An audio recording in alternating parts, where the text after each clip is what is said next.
Yeah, well, that number is obviously truly shocking. And these are people who come from around the globe. They're people who are sometimes duped, promised that they'll earn lots of money, promises that will never actually come to reality. And when they come to the United Kingdom, they're forced into sometimes prostitution, forced labour, or sometimes sent out to commit crime, or even get involved in issues like selling charity bags for gangs who are making millions of pounds that they're then returning to the criminal groups who operate sometimes within the United Kingdom, but very often overseas. And Mr. Hyland, you mentioned that there were 151 convictions for slavery-related offenses last year. And if we're talking here about 13,000 potential victims of slavery, there's a big disconnect between the two numbers. Why is that? And you're absolutely right about that. And that's one of the issues that I'm really focusing on as the Anti-Slavery Commissioner, is those numbers, that we start with a number of potentially 13,000 victims. The numbers that are known to the authorities in the United Kingdom come down to 2,700, and then the numbers that end up in prosecutions are less than 150. So I'm really concerned about that. And I think what it is there isn't the resources allocated to this, either nationally within the United Kingdom or internationally. This needs to be responded to as a crime where there's an issue of safeguarding, but it's organised criminality and a very serious crime. So I need to make sure that the resources that are required are being focused on this, but then also when the victims are identified, that they are properly supported and that their accounts are recorded, and those who commit these crimes are pursued and prosecuted, because at the moment that's not happening either in the United Kingdom or I don't think internationally.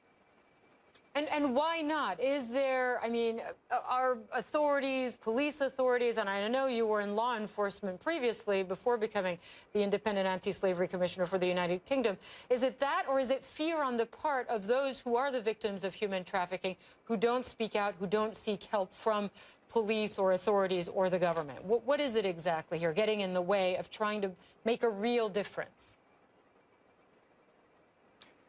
I think we should never blame the victims. This isn't down to the victims in any way, shape or form. They are victims and they need to be supported. I think that the response is in some ways not coordinated properly. I think there aren't enough resources on this. If we look at other crimes that are involve what are commodities, drugs and guns, there are a lot of resources placed into the investigations of these types of crimes. Well, in this crime, the commodity is a human being, a human life. So across the United Kingdom and internationally, there aren't the same level of resources allocated to investigate these crimes.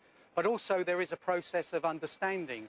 Again, as the Anti-Slavery Commissioner, my role is about raising awareness, improving the training, and working internationally to coordinate across the United Kingdom, but also internationally, so that the intelligence flows are improved and that we can actually look in countries of source to look at how we can implement prevention, but when the crime does occur, that we've got a coordinated response that goes right to the heart of the issues.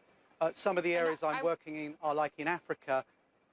In Nigeria, I was going to, sorry to jump in, where you say Nigeria is a top priority. I just wanted to get to Nigeria as we're running out of time. Nigeria, a top priority to tackle trafficking of people there. Why is the problem so significant there? Well, in the United Kingdom, Nigeria has been in the top 1 or 2 countries for a long time. And if we actually look at the issues there, the research I've conducted and research by the International Organization of Migration shows that 98% of the women trafficked into Europe come from one state. And that goes back to some of the trade back in the 80s when women were involved in legitimate trades, but criminals have muscled in on, on prostitution and forced labor crimes. So I'm working very much with the Nigerian authorities, civil society, the church across Nigeria, but also looking at how we in the United Kingdom can assist in improving not just the response with the United Kingdom, but internationally to actually prevent this crime from happening. But as I say throughout, to support victims when they do become victims of these awful crimes.